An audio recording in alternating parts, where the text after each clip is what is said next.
ಮೂರನೇ ಅಧ್ಯಾಯದ 10ನೇ ಶ್ಲೋಕವನ್ನ ನಾವು 10ನೇ ಶ್ಲೋಕದ ಮುಂದೆ ಹೋಗೋಣ. ಇವತ್ತು ಚರ್ಚೆ ನಿನ್ನೆವರೆಗೆ ನಿನ್ನೆ 8 ಮತ್ತು 9ನೇ ಶ್ಲೋಕವನ್ನ ನಾವು ಗಮನಿಸಿದ್ದೇವೆ, ಓದಿದ್ದೀವಿ. 8ನೇದರಲ್ಲಿ ಕರ್ಮ ಮಾಡಬೇಕು ಅಂತ ಭಗವಂತ ಹೇಳ್ತಾನೆ. ಆ ಕರ್ಮ ಯಾವ ರೀತಿ ಮಾಡಬೇಕು ಅಂತ ಹೇಳಿದ್ರೆ, ಯಜ್ಞಾರ್ಥಾತ್ ಕರ್ಮಣೋನ್ಯತ್ರ ಲೋಕೋಯಂ ಕರ್ಮ ಬಂಧನ ತದರ್ಥಂ ಕರ್ಮ ಕೌಂತೆಯ ಮುಕ್ತ ಸಂಗ ಸಮಾಚಾರ. ಭಗವಂತನನ್ನ ಪ್ರೀತಿಗೋಸ್ಕರ ಭಗವಂತನ ಸೇವೆ ಅಂತ ಹೇಳಿ ಎಲ್ಲ ಕೆಲಸವನ್ನ ಮಾಡಬೇಕು. ಆಗ ಆ ಕರ್ಮಕ್ಕೆ ನಮಗೆ ಬಂಧರಾಗುವುದಿಲ್ಲ, ಬದ್ಧರಾಗುವುದಿಲ್ಲ. ಆಮೇಲೆ ಆ ಕರ್ಮದ ಬಂಧನಕ್ಕೆ ನಾವು ಸಿಕ್ಕಾಕೊಳ್ಳುವುದಿಲ್ಲ ಅಂತ ಹೇಳಿ ನಾವು ನಿನ್ನೆ ಇದರ ಬಗ್ಗೆ ಸಂಪೂರ್ಣ ಓದಿದ್ದೇವೆ, ಅರ್ಥ ಮಾಡ್ಕೊಂಡಿದ್ದೇವೆ. ಇವತ್ತು ಶ್ಲೋಕ 10ನೇ ಶ್ಲೋಕಕ್ಕೆ ಹೋಗೋಣ. ಈ 10ನೇ ಶ್ಲೋಕದ ನಂತರ ಹೇಗೆಲ್ಲ ನಾವು ಎಷ್ಟೆಲ್ಲ ನಾವು ಭಗವಂತನ ಮತ್ತು ಭಗವಂತನ ಕೆಳಗಿರುವಂತಹ ಬೇರೆ ಬೇರೆ ಅಧಿಕಾರಿಗಳು, ಅವರಿಗೆ ದೇವತೆಗಳು ಅಂತ ಹೇಳ್ತಾರೆ, ಅವರ ಕೆಳಗೆ ನಾವು ಹೇಗಿದ್ದೇವೆ, ಅವರನ್ನು ತೃಪ್ತಿಗೊಳಿಸೋದು ಹೇಗೆ ನಮ್ಗೆ ಇರ್ಲಿಕ್ಕೆ ಸಾಧ್ಯವೇ ಇಲ್ಲ.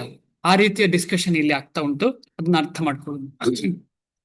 ಸಹ ಯಜ್ಞಾ ಪ್ರಜಾ ಸೃಷ್ಟ್ವಾ ಪುರೋವಾಚ ಪ್ರಜಾಪತಿ. ಸಹ ಯಜ್ಞಾ ಪ್ರಜಾ ಸೃಷ್ಟ್ವಾ ಪುರೋವಾಚ ಪ್ರಜಾಪತಿ.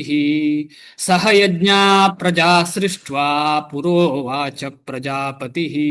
ಅನೇನ ಪ್ರಸವಿಷ್ಯಧ್ವಂ ಏಷವೋಸ್ತಿಷ್ಠ ಕಾಮಧು. ಅನೇನ ಪ್ರಸವಿಷ್ಯಧ್ವಂ ಏಷವೋಸ್ತಿ ಅಷ್ಟಕಾಮಧು. ಅನೇನ ಪ್ರಸವಿಷ್ಯಧ್ವಂ ಏಷವೋಸ್ತಿಷ್ಠ ಕಾಮಧುಕ್. ಅನುವಾದ ಮತ್ತು ಭಾವಾರ್ಥ ಶ್ರೀಲ ಪ್ರಭುಪಾದರಿಗೆ ಜಯವಾಗಲಿ. ಸೃಷ್ಟಿಯ ಪ್ರಾರಂಭದಲ್ಲಿ ಸಕಲ ಜೀವಿಗಳ ಪ್ರಭು ಯಾರು? ಭಗವಂತ, ಪರಮೋತ್ತಮ ಪರಮ ಪುರುಷ ಶ್ರೀಕೃಷ್ಣ. ಸಕಲ ಜೀವಿಗಳ ಪ್ರಭುವು ಮನುಷ್ಯರ ಮತ್ತು ದೇವತೆಗಳ ಪೀಳಿಗೆಗಳನ್ನು ವಿಷ್ಣುವಿಗಾಗಿ ಯಜ್ಞಗಳೊಂದಿಗೆ ಕಳಿಸಿಕೊಟ್ಟನು. ಅವರಿಗೆ ಈ ಯಜ್ಞದಿಂದ ಸುಖವಾಗಿರಿ, ಇದನ್ನು ನಡೆಸಿದರೆ ನಿಮಗೆ ಇಷ್ಟ ಕಾಮಗಳೆಲ್ಲ ಸಿದ್ಧಿಸುತ್ತವೆ ಮತ್ತು ಮುಕ್ತಿ ಸಾಧನೆಯು ಕೈಗೂಡುತ್ತದೆ ಎಂದು ಹೇಳಿದನು. ಯಾರೂ? ಭಗವಂತ ವಿಷ್ಣುವಿನ ಜೊತೆ ಕಳಿಸಿದ್ದಾನೆ. ಯಾವುದನ್ನ? ಯಜ್ಞವನ್ನು. ಅಂದ್ರೆ ಯಜ್ಞ ಅಂತ ಹೇಳಿದ್ರೆ ವಿಷ್ಣು, ಯಜ್ಞೋ ವೈ ವಿಷ್ಣು ಕೃಷ್ಣ. ಆದ ಕಾರಣ ಈ ರೀತಿಯಲ್ಲಿ ಕಳಿಸಿದ್ದಾರೆ. ಇದಕ್ಕೆ ಹೋಗೋಕ್ಕಿಂತ ಮುಂಚೆ ಒಂದು ವಿಚಾರ ನಾವು ಗಮನಿಸೋಣ. ಈಗ ನಾವು ಟ್ಯಾಕ್ಸ್ ಕಟ್ಟುದು ಎಲ್ಲಿಗೆ? ಗವರ್ಮೆಂಟಿಗೆ ಅಲ್ವಾ? ಈಗ ಟ್ಯಾಕ್ಸ್ ಕಟ್ಟುವ ಅಧಿಕಾರಿ ಇರ್ತಾರೆ ಅಂತ ಇಟ್ಕೊಳ್ಳೋಣ. ಅವರು ಆ ಗವರ್ಮೆಂಟ್ಗೆ ಕೆಲಸ ಮಾಡದೆ ಅವರಿಗೆ ರಿಸೈನ್ ಮಾಡಿದ್ದಾರೆ ಆ ಕೆಲಸ ಅಂತ ಹೇಳಿ ರಿಸೈನ್ ಮಾಡಿದ್ದಾರೆ. ಆಮೇಲೆ ನಮ್ಮಲ್ಲಿ ಟ್ಯಾಕ್ಸ್ ಕಲೆಕ್ಟ್ ಮಾಡ್ಲಿಕ್ಕೆ ಬರ್ತಾರೆ. ಸಾಧ್ಯ ಉಂಟಾ? ಯಾರಾದ್ರೂ? ಅಂದ್ರೆ ಮೋಸ ಮಾಡುವುದಷ್ಟೇ ವಿನಃ ನಿಜವಾಗಿ ಅವರು ಟ್ಯಾಕ್ಸ್ ಕಲೆಕ್ಟ್ ಮಾಡ್ಲಿಕ್ಕೆ ಅರ್ಹತರಲ್ಲ. ಅಂದ್ರೆ ಅವರು ಟ್ಯಾಕ್ಸ್ ಕಲೆಕ್ಟ್ ಮಾಡುದು ಯಾರಿಗೋಸ್ಕರ? ಗವರ್ಮೆಂಟಿಗೋಸ್ಕರ. ಅವರು ಟ್ಯಾಕ್ಸ್ ಕಲೆಕ್ಟ್ ಮಾಡುದು ಗವರ್ಮೆಂಟಿಗೋಸ್ಕರ. ಅದೇ ರೀತಿ ಭಗವಂತನ ಗವರ್ಮೆಂಟ್ ಅಲ್ಲಿ ತುಂಬಾ ಟ್ಯಾಕ್ಸ್ ಕಲೆಕ್ಟರ್ಸ್ ಇದ್ದಾರೆ. ಭಗವಂತನ ಗವರ್ಮೆಂಟ್ ಅಲ್ಲಿ ಇಂದ್ರಾದಿ ದೇವತೆಗಳೆಲ್ಲ ಟ್ಯಾಕ್ಸ್ ಕಲೆಕ್ಟರ್ಸ್, ಟ್ಯಾಕ್ಸ್ ಅನ್ನ ಕಲೆಕ್ಟ್ ಮಾಡುದು. ಆದ್ರೆ ನಾವು ಯಾವತ್ತೂ ಅವರಿಗೆ ಟ್ಯಾಕ್ಸ್ ಕೊಟ್ಟೇ ಇಲ್ಲ. ಈಗ ಸೂರ್ಯ ಭಗವಂತನಿಗೆ ಟ್ಯಾಕ್ಸ್ ಕೊಟ್ಟಿದ್ದೇವಾ? ಇಲ್ಲ. ಆಮೇಲೆ ಚಂದ್ರನಿಗೆ ಕೊಟ್ಟಿದ್ದೇವೆ? ಇಲ್ಲ. ಅವರು ಕೊಟ್ಟದನ್ನ ನೀರಿಗೆ ಕೊಟ್ಟಿದ್ದೆ, ಜಲದೇವತೆಗೆ, ಯಾರಿಗೂ ನಾವು ಏನು ಕೊಟ್ಟಿಲ್ಲ ವಾಪಸ್. ನಾವು ಯಾರೇ ಕೊಟ್ಟಿದ್ದೇವೆ? ಈ ಮಂತ್ರಿಗಳಿಗೆ ಅಥವಾ ಈ ಸಮಾಜವನ್ನು ನಿರ್ವಹಿಸುವಂತಹ ವ್ಯಕ್ತಿಗಳಿಗೆ ಕೊಟ್ಟಿದ್ದೇವೆ ವಿನಃ ನೇರವಾಗಿ ಭಗವಂತನಿಗೆ ಯಾವತ್ತೂ ಕೊಡ್ಲಿಲ್ಲ. ಭಗವಂತನಿಗೆ ಅಂದ್ರೆ ಇಲ್ಲಿ ದೇವಾದಿ ದೇವತೆಗಳಿಗೆ ಯಾರು ಕೊಟ್ಟಿಲ್ಲ. ಅದನ್ನ ಅರ್ಥ ಮಾಡ್ತಾ ಮುಂದೆ ಹೋಗೋಣ. ಭಗವಂತನೇ ಕಳಿಸಿದ್ದನ್ನೆಲ್ಲ ಅಂತ ಹೇಳುದು ಉದ್ದೇಶ. ಯಾವುದು? ಸೂರ್ಯ ಚಂದ್ರಾದಿ ದೇವತೆಗಳು ಎಲ್ಲೆಲ್ಲ ಪಂಚ ಮಹಾಭೂತಗಳನ್ನ ಸಂಪೂರ್ಣವಾಗಿ ಅಧಿಕಾರದಿಂದ ಅದನ್ನ ನಿಯಂತ್ರಿಸ್ತಾ ಇದ್ದಾರೋ ಅದೆಲ್ಲವೂ ಬಂದದ್ದು ಎಲ್ಲಿಂದ? ಭಗವಂತನಿಂದ. ಅದನ್ನ ಅರ್ಥ ಮಾಡ್ಕೊಳ್ಳಿಕ್ಕೋಸ್ಕರ ಈ ಶ್ಲೋಕ ಇದೆ. ಎಲ್ಲವೂ ಭಗವಂತನಿಂದಲೇ ಬಂದದ್ದು. ಈಶಾವಾಸ್ಯಂ ಇದಂ ಸರ್ವಂ. ಇಲ್ಲಿರೋದೆಲ್ಲವೂ ಈಶಾವಾಸ್ಯ ಅಂದ್ರೆ ಭಗವಂತನಿಂದಲೇ ಬಂದದ್ದು. ಆ ರೀತಿಯಲ್ಲಿ ಅರ್ಥ ಮಾಡ್ಕೊಂಡು ಭಾವಾರ್ಥ ಶ್ರೀಲ ಪ್ರಭುಪಾದರಿಗೆ ಜಯವಾಗಲಿ. ಸಕಲ ಜೀವಿಗಳ ಪ್ರಭುವು ವಿಷ್ಣು ಇಹಲೋಕವನ್ನು ಸೃಷ್ಟಿ ಮಾಡಿದುದು ಭಗವದ್ಧಾಮಕ್ಕೆ ಹಿಂದಿರುಗಲು ಬುದ್ಧಿಜೀವಿಗಳಿಗೆ ಒಂದು ಅವಕಾಶ. ಯಾಕಂದ್ರೆ ಜೀವಿಗಳು ಎಷ್ಟೋ ಇದ್ದೇವೆ ನಾವು, ತುಂಬಾ ಜೀವಿಗಳಿದ್ದೇವೆ. ಆದ್ರೆ ಈ ಇಹಲೋಕ ಯಾರಿಗೋಸ್ಕರ? ಈ ಇಹಲೋಕ, ಈ ಭೌತಿಕ ಲೋಕ ಯಾರಿಗೋಸ್ಕರ ಅಂತ ಹೇಳಿದ್ರೆ, ಯಾರಿಗೆ ಬುದ್ಧಿ ಉಂಟು, ಆ ಬುದ್ಧಿ ಇದ್ದವರು ಆ ಇಹಲೋಕದಿಂದ, ಆ ಬಂಧನದಿಂದ ತಪ್ಪಿಸಿಕೊಂಡು ಪುನಃ ಭಗವದ್ಧಾಮಕ್ಕೆ ಮರಳಕ್ಕೆ ಪ್ರಯತ್ನ ಪಡುವವರೇ ಬುದ್ಧಿಜೀವಿ. ಬೇರೆಯವರು ಏನು? ಬೇರೆಯವರಿಗೆ ಅದು ಗೊತ್ತಾಗುದಿಲ್ಲ, ನಾನು ಬಂಧನದಲ್ಲಿ ಇದ್ದೇನೆ ಅಂತ ಹೇಳಿ. ಈ ಬಂಧನವೇ ಸುಖ ಅಂತ ಅನ್ಕೊಂಡು ಪುನಃ ಪುನಃ ಪುನಃ ಪುನಃ ಬಂಧನಕ್ಕೆ ಸಿಕ್ಕಾಕೊಳ್ಳುವಂಥದ್ದು. ಐಹಿಕ ಸೃಷ್ಟಿಯಲ್ಲಿನ ಎಲ್ಲ ಜೀವಿಗಳು ಪ್ರಕೃತಿಯಿಂದ ಬದ್ಧರು. ಏಕೆಂದರೆ ಅವರು ದೇವೋತ್ತಮ ಪರಮ ಪುರುಷನಾದ ಕೃಷ್ಣ ಅಥವಾ ವಿಷ್ಣುವಿನೊಡನೆ ತಮ್ಮ ಸಂಬಂಧವನ್ನು ಮರೆತು ಬಿಡುತ್ತಾರೆ.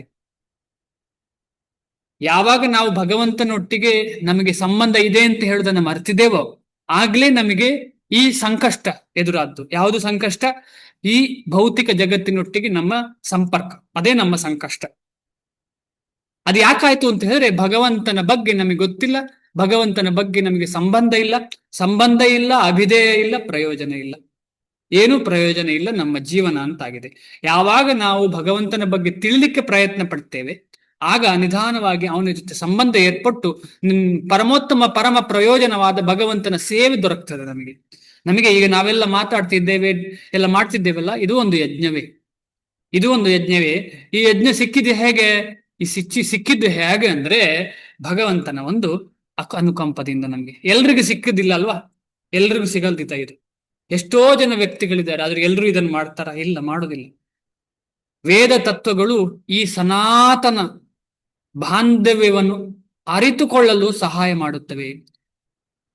ಎಲ್ಲ ವೇದಗಳಲ್ಲೂ ಕೃಷ್ಣನ ಬಗ್ಗೆ ಹೇಳಿರುವಂಥದ್ದು. ಅದು ಯಾವುದೇ ತಾಮಸ ಪುರಾಣ ಆಗಿರ್ಲಿ, ಸಾತ್ವಿಕ ಪುರಾಣ ಆಗಲಿ, ಯಾವುದೇ ಪುರಾಣಗಳಿರ್ಲಿ, ಯಾವುದೇ ವೇದಗಳಿರ್ಲಿ, ಕೊನೆಯದಾಗಿ ಅದರಲ್ಲಿ ಎಲ್ಲದರಲ್ಲೂ ಮೂಲ ಭಗವಂತ ಕೃಷ್ಣ, ಅದು ಏನು ಸಂಶಯ ಇಲ್ಲ.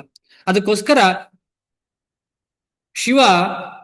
ಶಿವದೇವರು ಏನು ಹೇಳ್ತಾರೆ ಅಂತ ಹೇಳಿದ್ರೆ, ಏನೇ ಓದಿ ನೀವು, ಎಲ್ಲೇ ಓದಿ, ಆದ್ರೆ ಎಲ್ಲೆಲ್ಲಿ ಕೃಷ್ಣ ಅಂತ ಬಂದಿದೆ, ಎಲ್ಲೆಲ್ಲಿ ನಾರಾಯಣ ವಿಷ್ಣು ಅಂತ ಬಂದಿದೆ, ಅದನ್ನ ನೀವು ಇಂಪಾರ್ಟೆಂಟ್ ತಗೊಂಡು ಅದನ್ನ ಫೋಕಸ್ ಮಾಡಬೇಕು ಅಂತ ಹೇಳಿ ಶಿವ ಹೇಳ್ತಾರೆ, ಭಗವಂತ.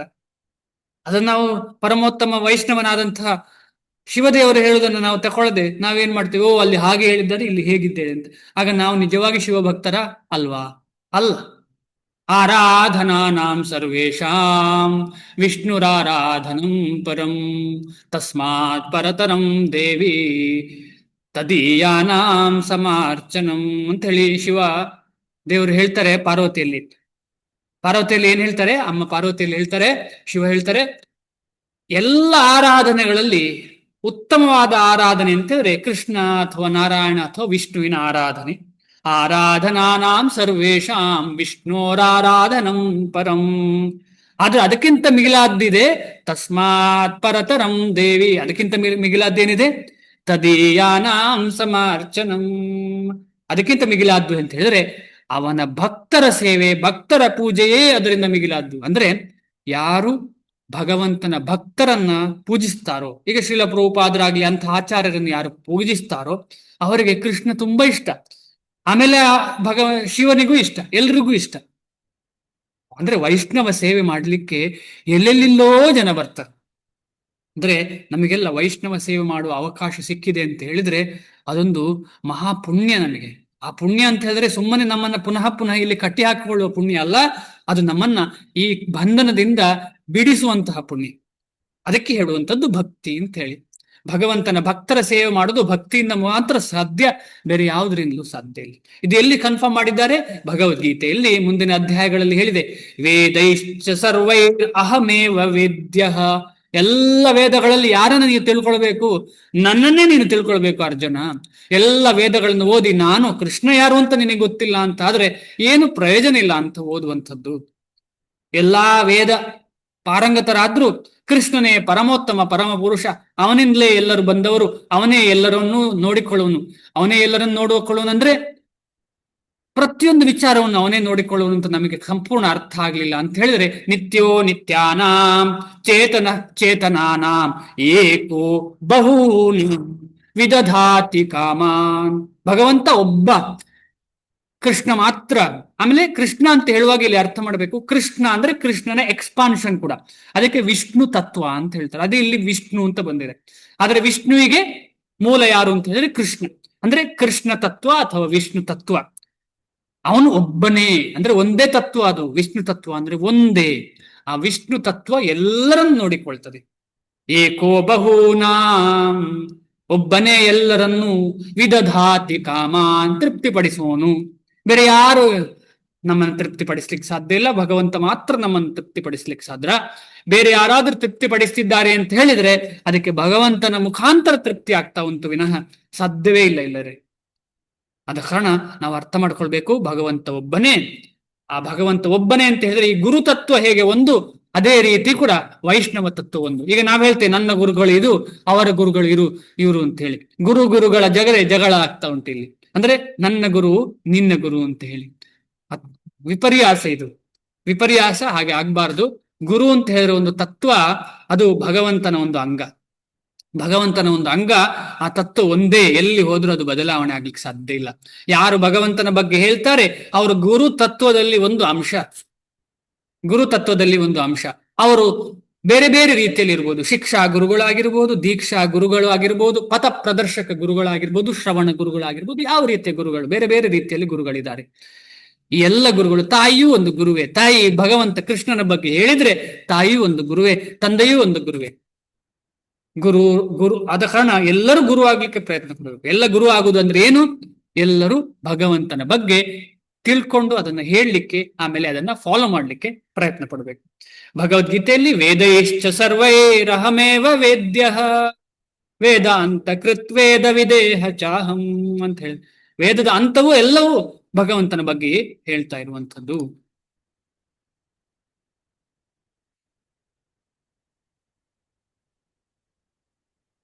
ಆತನನ್ನು ಅರಿಯುವುದೇ ವೇದಗಳ ಗುರಿ ಎಂದು ಭಗವಂತನು ಹೇಳುತ್ತಾನೆ. ವೇದದ ಸ್ತುತಿಗಳಲ್ಲಿ ಪತಿಂ ವಿಶ್ವಸ್ಯಾತ್ಮೇಶ್ವರಂ ಎಂದು ಹೇಳಿದೆ. ವಿಶ್ವಸ್ಯ ಆತ್ಮ ಈಶ್ವರಂ ಪತಿಂ ಅಂದ್ರೆ ಆದುದರಿಂದ ಸಕಲ ಜೀವಿಗಳ ಪ್ರಭು ಪತಿ, ದೇವೋತ್ತಮ ಪರಮ ಪುರುಷನಾದ ವಿಷ್ಣು. ವಿಶ್ವಸ್ಯ ಆತ್ಮ ಈಶ್ವರಂ, ವಿಶ್ವದಲ್ಲಿರೋ ಎಲ್ಲ ಆತ್ಮಗಳ ಈಶ್ವರ ಮತ್ತು ಪತಿ ಯಾರು? ಭಗವಂತ. ಶ್ರೀಮದ್ ಭಾಗವತದಲ್ಲಿ 2ನೇ ಸ್ಕಂದ 4ನೇ ಅಧ್ಯಾಯ 20ನೇ ಶ್ಲೋಕದಲ್ಲಿ ಶ್ರೀ ಶುಕ ಮುನಿಗಳು ಹಲವು ರೀತಿಯಲ್ಲಿ ಭಗವಂತನನ್ನು ಪತಿ ಎಂದು ವಿವರಿಸಿದ್ದಾರೆ. ಪತಿ ಅಂತ ಹೇಳಿದ್ರೇನು? ಅಧಿಕಾರಿ, ನನ್ನನ್ನ ಎಲ್ಲಾ ರೀತಿಯಲ್ಲಿ ನಿಯಂತ್ರಿಸುವವನು ಪತಿ. ಇಲ್ಲಿ ಭೌತಿಕ ಜೀವನದಲ್ಲಿರುವ ಗಂಡ ಹೆಂಡತಿಯ ಸಂಬಂಧ ಅಲ್ಲ. ಅಲ್ಲಿ ಎಲ್ಲರೂ ನಿರ್ಧರಿಸ್ತಾರೆ ಅಂತ ಹೇಳಿಕ್ ಸಾಧ್ಯ ಇಲ್ಲ. ಇಲ್ಲಿ ಎಲ್ಲರೂ ಪುರುಷರೇ. ಇಲ್ಲಿ ಎಲ್ಲರೂ ಪುರುಷರಾಗ್ಲಿಕ್ಕೆ ಪ್ರಯತ್ನ ಪಡುವರು. ಅದು ದೇಹದಲ್ಲಿ ಹೆಣ್ಣಾಗಿರ್ಲಿ ಗಂಡಾಗಿರ್ಲಿ, ಎಲ್ಲವನ್ನ ಸುಖಕ್ಕೆ, ಎಲ್ಲವನ್ನ ತನ್ನ ಇಂದ್ರಿಯಕ್ಕೆ ಯಾರು ಉಪಯೋಗಿಸ್ಪಡ್ತಾರೆ, ಎಲ್ಲ ವಿಚಾರಗಳನ್ನು ತನ್ನ ಇಂದ್ರಿಯ ಸುಖಕ್ಕೋಸ್ಕರ ಉಪಯೋಗಿಸ್ಲಿಕ್ಕೆ ಪ್ರಯತ್ನ ಪಡ್ತಿದ್ದಾರೆ, ಅವರೆಲ್ಲರೂ ಪತಿಗಳೇ.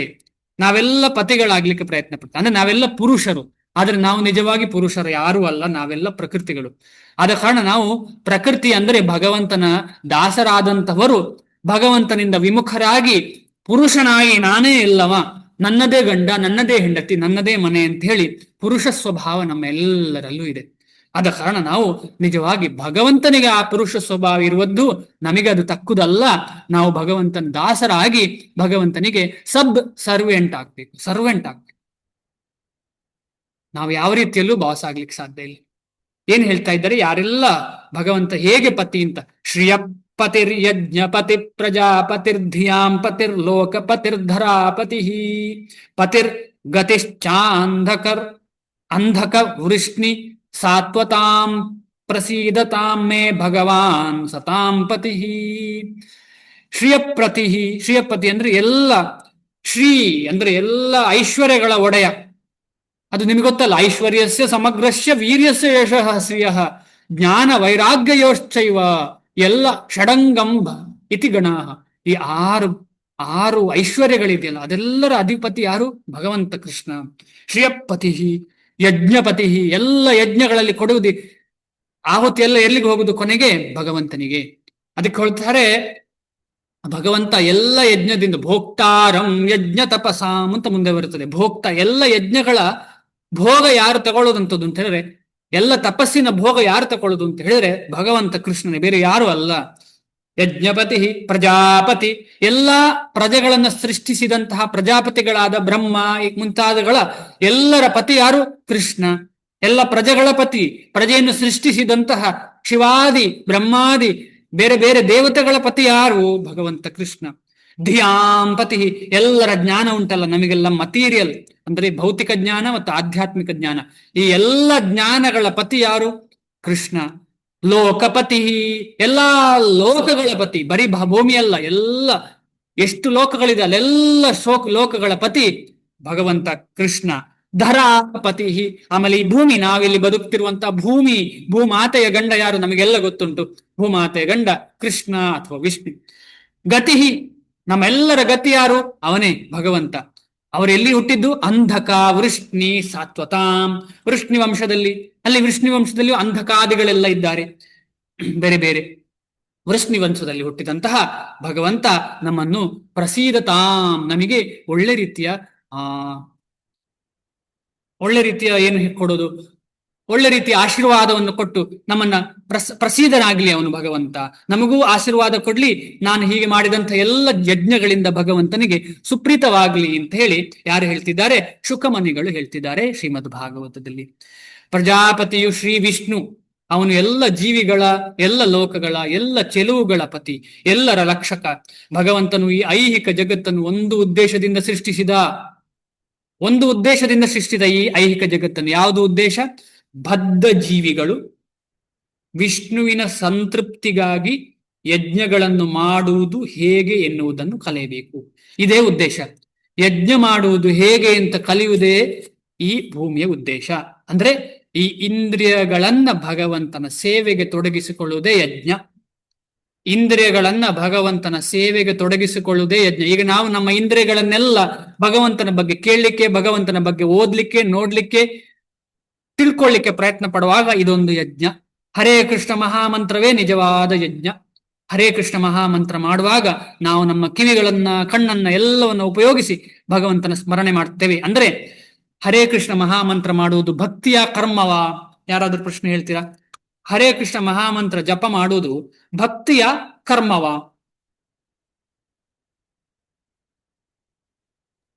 ಭಕ್ತಿ ಪ್ರಭು. ಭಕ್ತಿಯ ಹಾ, ನಮ್ಮ ಕರ್ಮವು ಕೂಡ. ಅಂದ್ರೆ ಇದು ಅವರು ಹೇಳಿದಾಗೆ ಭಕ್ತಿ, ಆದ್ರೆ ಭಕ್ತಿಯಲ್ಲಿ ಕೂಡ ಕರ್ಮೇಂದ್ರಿಯಗಳನ್ನು ಉಪಯೋಗಿಸ್ತಾ ಇದ್ದೇವೆ. ಸೇಮ್ ಕರ್ಮೇಂದ್ರಿಯಗಳು, ಬಾಯಿ ಒಂದು ಕರ್ಮೇಂದ್ರಿಯ, ಆಮೇಲೆ ಕಿವಿ ಜ್ಞಾನೇಂದ್ರಿಯ, ಇದೆಲ್ಲವನ್ನ ಭಕ್ತಿಯಲ್ಲಿ ಉಪಯೋಗಿಸಿದ್ದೇವೆ. ಆದ್ರೆ ಅದು ಕರ್ಮ ಆಗ್ಲಿಲ್ಲ. ಯಾಕೆ ಅಂತ ಹೇಳಿದ್ರೆ ಅದು ಭಕ್ತಿಯ ಜೊತೆ ಸಂಪರ್ಕ ಇದ್ದ ಕಾರಣ. ಯಾರು ಭಕ್ತಿಯಲ್ಲಿ?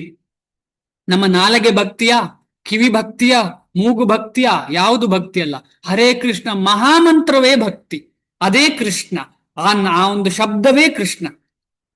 ಆ ಕೃಷ್ಣನ ಜೊತೆ ಸಂಬಂಧ ಇರುವಂತಹ ಈ ಕಿವಿ, ಬಾಯಿ ಎಲ್ಲ ಶುದ್ಧ ಆಗ್ತಾ ಹೋಗ್ತದೆ. ಆದ ಕಾರಣ ಅದು ಭಕ್ತಿ ಯೋಗ. ಆದರೆ ಉಪಯೋಗಿಸ್ತಾ ಇರುವಂತದ್ದು ಈ ಕರ್ಮ ಜ್ಞಾನ ಇಂದ್ರಿಯಗಳನ್ನ. ಆದ ಕಾರಣ ಈ ಕರ್ಮ ಜ್ಞಾನ ಇಂದ್ರಿಯಗಳನ್ನು ನಾವು ಆದಷ್ಟು ಭಗವಂತನ ಸೇವೆಯಲ್ಲಿ ಉಪಯೋಗಿಸಿದ್ರೆ ಏನಾಗ್ತದೆ? ಯಜ್ಞ ಆಗ್ತದೆ. ಎಷ್ಟು ಸುಲಭ ಮಾರ್ಗ ನಮಗೆ ಕೊಟ್ಟಿದ್ದಾರೆ ಭಗವಂತ.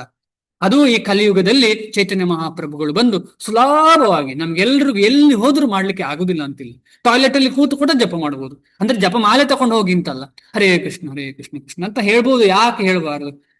ಮನಸ್ಸಿನಲ್ಲಿ ಆದ್ರೂ ಹೇಳಿ. ಒಂದು ಉದಾಹರಣೆ ಕೊಡ್ತಾ ಇದ್ದೇವೆ. ಈ ರೀತಿಯಲ್ಲಿ ಎಲ್ಲಿ ಕೂಡ ಮಾಡುವಂತಹ ಒಂದು ಮಂತ್ರ ಹರೇ ಕೃಷ್ಣ ಮಹಾಮಂತ್ರ. ಅದಕ್ಕೋಸ್ಕರ ಅದನ್ನು ಹೇಳುದು ಮಹಾಮಂತ್ರ ಅಂತ ಹೇಳಿದ್ರೆ ಮೋಸ್ಟ್ ಮರ್ಸಿಫುಲ್ ಮಂತ್ರ. ಅದು ತಾರಕ ಮಂತ್ರ, ದಯಾಮಯಿ ಆದ ದೇವರು. ಅದು ಭಗವಂತನ ದಯಾಮಯವಾದಂತಹ ಒಂದು ಸೃಷ್ಟಿ ಅಂತ ಹೇಳಿದ್ರೆ ಹರೇ ಕೃಷ್ಣ ಮಹಾಮಂತ್ರ. ಅಷ್ಟು ದಯೆ ಉಂಟು ಆ ಮಹಾಮಂತ್ರಕ್ಕೆ.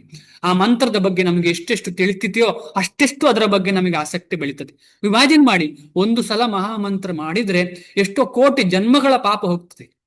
ಹೋಗ್ತದಂತೆ ಅಲ್ಲ, ಹೋಗ್ತದಂತೆ ಅಂತ ಹೇಳಿದ್ರೆ ಸಂಶಯ. ಹೋಗ್ತದೆ. ಯಾಕೆ ಅಂತ ಹೇಳಿದ್ರೆ ನಮಗೆ ಎಷ್ಟು ಜನ್ಮ ಇತ್ತು ಅಂತ ಗೊತ್ತಿಲ್ಲ. ನಮಗೆ ಅನ್ನಿಸ್ತದೆ, ಓ ನಾನು ಜಪ ಮಾಡಿದೆ, ನನಗೆ ಪಾಪ ಹೋಗ್ಲಿಲ್ಲಲ್ಲ ಅಂತ. ನಾವೆಷ್ಟು ಜನ್ಮ ಎತ್ತಿದ್ದೇವೆ ನಮಗೆ ಗೊತ್ತುಂಟ? ಎಷ್ಟು ಕೋಟಿ ಕೋಟಿ ಕೋಟಿ ಜನ್ಮ. ಅದರಲ್ಲಿ 1 ಕೋಟಿಯದ್ದು ಹೋದ್ರೆ ಗೊತ್ತಾಗ್ತದೆ ನಮಗೆ. ಅಷ್ಟು ಗಲೀಜುಂಟು ನಮ್ಮದೆಲ್ಲ. ಆದ ಕಾರಣ ಹೋಗ್ತದೆ 100%. ಆದ್ರೆ ನಾವು ಅದಕ್ಕೋಸ್ಕರ ಮಾಡದೆ ಭಗವಂತನ ಪ್ರೀತಿಗೋಸ್ಕರ, ಭಗವಂತನ ಸೇವೆ ಅಂತ ಹೇಳಿ ಮಾಡಿದ್ರೆ ಅದು ಉತ್ತಮ. ಅದೇ ಇಂಪಾರ್ಟೆಂಟ್. ಇದರಿಂದ ಧನ್ಯವಾದ ಸೌಭಾಗ್ಯ ಮಾತಾಜಿ. ಇದರಿಂದ ಅವರು ಐಹಿಕ ಜಗತ್ತಿನಲ್ಲಿರುವಾಗ ನಿರಂತರವಾಗಿ ನೆಮ್ಮದಿಯಾಗಿ ಬಾಳಿ ಅನಂತರ ಈ ಐಹಿಕ ಶರೀರದ ವಾಸವನ್ನು ಮುಗಿಸಿದ ದೇವರ ರಾಜ್ಯವನ್ನು ಸೇರಬೇಕು ಎನ್ನುವ ಈ ಉದ್ದೇಶ. ಈ ಯಜ್ಞ ಮಾಡಿದ್ರೆ ಏನಾಗ್ತದೆ? ಯಜ್ಞ ಮಾಡಿದ್ರೆ ಏನಾಗ್ತದೆ? ದೇವಾದಿ ದೇವತೆಗಳೆಲ್ಲ ಸಂಪ್ರೀತರಾಗ್ತಾರೆ. ಯಾವುದು? ಹರೇ ಕೃಷ್ಣ ಮಹಾಮಂತ್ರ. ಹೇಗೆ ಅಂತ ಹೇಳುವಾಗ, ನಿಮ್ಗೆ ಗೊತ್ತಾ ಯಾರು ಬುದ್ಧಿಯ ಅಧಿಪತಿ ಯಾರು? ಬುದ್ಧಿಯ ಅಧಿಪತಿ ದೇವತೆ ಯಾರು ಗೊತ್ತಾ ಯಾರಿಗಾದ್ರೂ? ಬುದ್ಧಿಯದ್ದು, ಇಂಟೆಲಿಜೆನ್ಸಿನದ್ದು ಅಧಿಪತಿ ದೇವತೆ. ಹರೇ ಕೃಷ್ಣ ಪ್ರಭು. ಗುರುನ ಪ್ರಭು? ಬೃಹಸ್ಪತಿನ? ಅಲ್ಲ, ಹರೇ ಕೃಷ್ಣ ಪ್ರಭು. ಅಲ್ಲ, ಬೃಹಸ್ಪತಿ ಗ್ರಹ. ಗ್ರಹ ಹೌದು, ಕರೆಕ್ಟ್. ಮೂಲ ದೇವತೆ ಬ್ರಹ್ಮ. ಬ್ರಹ್ಮ ಬುದ್ಧಿಯ ಮೂಲ ದೇವತೆ. ಆಮೇಲೆ ಅಹಂಕಾರ ಉಂಟಲ್ಲ, ಅಹಂಕಾರ ನಾವು ಹೇಳ್ತೇವೆ ಈಗೋ ಅಂತ ಹೇಳ್ತೇವಲ್ಲ, ಅದು ನಿಜವಾದ ಈಗೋಗೆ ಯಾರು ದೇವತೆ? ಶಿವದೇವರು. ಈಗ ನಾವು ಹರೇ ಕೃಷ್ಣ ಮಹಾಮಂತ್ರ ಮಾಡಿದ್ರೆ ಅವರಿಬ್ಬರು ಸಂಪ್ರೀತರಾಗ್ತಾರೆ. ಯಾಕೆಂದ್ರೆ ಅವರೆಲ್ಲರೂ ಭಗವಂತನ ಭಕ್ತರು.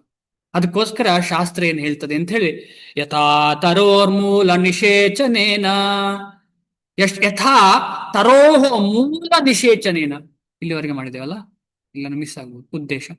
ಯಥಾ ತರೋಹ ಮೂಲ ನಿಷೇಚನೇನ ಅಂದ್ರೆ ಏನು? ಹೇಗೆ ಒಂದು ವೃಕ್ಷದ ಮೂಲಕ್ಕೆ ಅಂದ್ರೆ ವೃಕ್ಷದ ಬೇರಿಗೆ ನೀರು ಹಾಕಿದ್ರೆ ತೃಪ್ತ್ಯಂತಿ ತತ್ ಸ್ಕಂದ ಭುಜೋ ಉಪಶಾಖಾಹ, ಹೇಗೆ ನಾವು ನೀರನ್ನ ಬುಡಕ್ಕೆ ಹಾಕುವಾಗ, ಬೇರಿಗೆ ಹಾಕುವಾಗ ತನ್ನ ಸ್ಕಂದಗಳು ಅಂದ್ರೆ ಭುಜಗಳು, ಬೇರಿಗೆ ಹಾಕುವಾಗ ತನ್ನ ಬಾಡಿ, ಮರದ ದೇಹ, ಮರದ ಶಾಖೆಗಳು, ಮರದ ಭುಜಗಳು, ಇದಕ್ಕೆಲ್ಲ ಹೇಗೆ ತೃಪ್ತಿ ಆಗ್ತದೆ. ತೃಪ್ತಿ ಆಗ್ತದೆ ಅಂತ ಹೇಳಿದ್ರೆ ಏನು? ಅದಕ್ಕೆ ಒಳ್ಳೆ ರೀತಿಯ ಲವಣಾಂಶ ಎಲ್ಲವೂ ಸಿಕ್ಕಿ ಅದಕ್ಕೆ ಒಳ್ಳೆ ರೀತಿಯ ಬೆಳವಣಿಗೆ ಆಗ್ತದೆ. ಯಾವುದಕ್ಕೆ? ಎಲ್ಲ ಭುಜಗಳಿಗೂ ಎಲ್ಲ ಉಪಶಾಖಗಳಿಗೂ.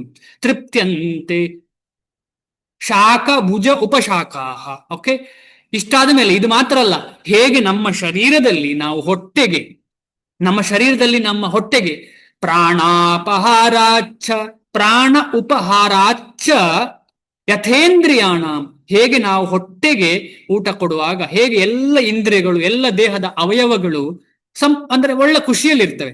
ನಾವು ಹೊಟ್ಟೆಗೆ ಕೊಟ್ಟಿಲ್ಲ ಅಂದ್ರೆ ಹೇಗೆ? ಕೈಗೆ ಕೊಟ್ರೆ, ಡೈರೆಕ್ಟ್ ಮೂಗಿಗೆ ಕೊಟ್ರೆ ಆಗತ್ತಾ? ಇಲ್ಲ. ಹೊಟ್ಟೆಗೆ, ಬಾಯಿ ಮುಖಾಂತರ ಹೊಟ್ಟೆಗೆ ಹೋದಂತಹ ಆಹಾರ ನಮ್ಮ ಇಡೀ ದೇಹವನ್ನ ಏನ್ ಮಾಡ್ತದೆ? ಗಟ್ಟಿ ಮಾಡ್ತದೆ. ದೇಹವನ್ನ ಲವಲೇಖೆಯಂಗೆ ಇಡ್ತದೆ ಒಳ್ಳೆ ಆಹಾರ. ಅದೇ ರೀತಿಯಲ್ಲಿ ಯಾವಾಗ ನಾವು ಡೈರೆಕ್ಟ್ ಆಗಿ ಭಗವಂತನ ಸೇವೆ ಮಾಡುತ್ತೇವೆ, ಆಗ ಎಲ್ಲ ದೇವಾದಿ ದೇವತೆಗಳಿಗೆ ಖುಷಿ ಆಗ್ತದೆ. ಇದು ಶಾಸ್ತ್ರದಲ್ಲೇ ಹೇಳಿದೆ. ಯಾರು ಹೇಳ್ತಾ ಇರೋದು? ನಾರದ ಮುನಿಗಳು ಪ್ರಚೇತರಿಗೆ ಹೇಳ್ತಾ ಇರುವಂಥದ್ದು. ನಾರದ ಮುನಿಗಳು ಪ್ರಚೇತರು ಮಹಾಭಕ್ತರು, ಭಕ್ತರಿಗೆ ಹೇಳ್ತಾ ಇರುವಂಥದ್ದು ನಾರದ ಮುನಿಗಳು. ಬೇರೆ ಏನು ಮಾಡಬೇಡಿ, ಭಗವಂತನ ಕೃಷ್ಣನ ಸೇವೆ ಮಾಡಿ. ಆ ಕೃಷ್ಣನ ಸೇವೆ ಮಾಡುವಾಗ ಬೇರೆಲ್ಲ ದೇವಾದಿ ದೇವತೆಗಳಿಗೆಲ್ಲ ಸಂತೃಪ್ತಿ ಆಗ್ತದೆ, ಎಲ್ಲ ವ್ಯಕ್ತಿಗಳಿಗೂ ಸಂತೃಪ್ತಿ ಆಗ್ತದೆ, ಎಲ್ಲ ಜೀವರಾಶಿಗಳಿಗೂ ಸಂತೃಪ್ತಿ ಆಗ್ತದೆ. ಇದೇ ಇದರ ಅರ್ಥ. ಶ್ರಿಯಪತಿರ್ ಯಜ್ಞಪತಿರ್ ಪ್ರಜಾಪತಿರ್ ಧಿಯಾಂಪತಿರ್ ಲೋಕಪತಿರ್ ಧರಾಪತಿ ಪತಿರ್ಗತಿಶ್ಚಾಂಧಕ ವೃಷ್ಣಿ ಸಾತ್ವತಾಂ ಪ್ರಸೀದತಾಂ ಮೇ ಭಗವಾನ್ ಸತಾಂ ಪತಿ. ಇದೆಷ್ಟು ಇಂಪಾರ್ಟೆಂಟ್ ಅಂತ ಹೇಳಿದ್ರೆ ನಾವು ಇದನ್ನು ಇಗ್ನೋರ್ ಮಾಡ್ತಾ ಇದ್ದೇವೆ. ನಾವು ಇದೇ ಕುಲದಲ್ಲಿ ಹುಟ್ಟಿದ್ದು, ನನ್ನ ದೇವರು ಇದೆ, ಅದೇ ನಾನು ಹೀಗೆ, ಅದು ಹಾಗೆ ಅಂತ ಹೇಳಿ ನಮ್ಮದೇ ಪ್ರಪಂಚದಲ್ಲಿ ನಾವು ತೊಡಗಿದ್ದೇವೆ. ಶಾಸ್ತ್ರ ಇಷ್ಟು ಕ್ಲಿಯರ್ ಆಗಿ ಹೇಳಿದ್ರು ನಮ್ಮ ಬುದ್ಧಿಗೇ ಹೋಗ್ತಾ ಇಲ್ಲ. ನಾನು ಅದು ಮಾಡ್ಬೇಕಾ, ಇದು ಮಾಡ್ಬೇಕಾ, ತೊಂದರೆ ಇಲ್ಲ. ಆದ್ರೆ ಯಾರೇ ಇರ್ಲಿ, ಸ್ವಲ್ಪ ಸ್ವಲ್ಪ ರೀತಿಯಲ್ಲಿ ಮೆಟ್ಟಲು ಹತ್ತುತ್ತಾ ಹೋಗ್ಬೇಕು. ನಿಧಾನವಾಗಿ ಹರೇ ಕೃಷ್ಣ ಮಹಾಮಂತ್ರ ಜಪ ಮಾಡ್ತಾ ಹೋಗ್ಬೇಕು. ಹರೇ ಕೃಷ್ಣ ಮಹಾಮಂತ್ರ ಚೆನ್ನಾಗಿ ಕೇಳುದು ಕಿವಿಯಿಂದ. ಹರೇ ಕೃಷ್ಣ ಕೃಷ್ಣ ಕೃಷ್ಣ ಹರೇ ಹರೇ, ಹರೇ ರಾಮ ರಾಮ ರಾಮ ಹರೇ ಹರೇ. ಇದೇ ಯಜ್ಞ. ಈ ಯಜ್ಞ ಮಾಡ್ತಾ ಮಾಡ್ತಾ ಮಾಡ್ತಾ ನಾವು ಶುದ್ಧರಾಗಿ ನಮಗೆ ಅರ್ಥ ಆಗ್ತದೆ ಪರಮೋತ್ತಮ ಪರಮಪುರುಷ ಕೃಷ್ಣನೇ ಎಲ್ಲವೂ. ನಾವು ಯಾರ ಬೇರೆಯವರ ಸೇವೆ ಮಾಡುವ ಅಗತ್ಯ ಇಲ್ಲ, ಅವನನ್ನು ಸೇವೆ ಮಾಡಿದ್ರೆ ಎಲ್ಲರಿಗೂ ತೃಪ್ತಿ ಆಗ್ತದೆ. ಆಗ ಅದಕ್ಕೆ ಹೇಳುದು ಒನ್ ಪಾಯಿಂಟೆಡ್ ನೆಟ್ ಫೋಕಸ್ ಅಂತ ಹೇಳಿ.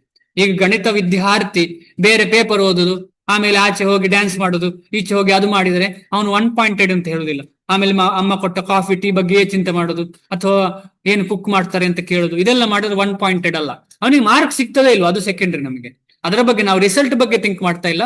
ಒನ್ ಪಾಯಿಂಟೆಡ್ ಅಂತ ಹೇಳಿದ್ರೆ ಅವನು ಬೇರೆ ಏನು ಚಿಂತೆ ಮಾಡದೆ, ನಾನು ಗಣಿತವೇ ಕಲಿತಾ ಇರ್ತೇನೆ, ಮಧ್ಯೆ ಮಧ್ಯೆ ತಿಂತಾ ಇರ್ತೇನೆ, ಮಧ್ಯೆ ಅಮ್ಮ ಕೊಟ್ಟದ್ದು ಅಪ್ಪ ಕೊಟ್ಟದ್ದು ತಿಂತೇನೆ. ಅದರ ನನ್ನ ಉದ್ದೇಶ ಏನು? ಗಣಿತ ಪರೀಕ್ಷೆ ಪರೀಕ್ಷೆ ಪರೀಕ್ಷೆ ಪರೀಕ್ಷೆ.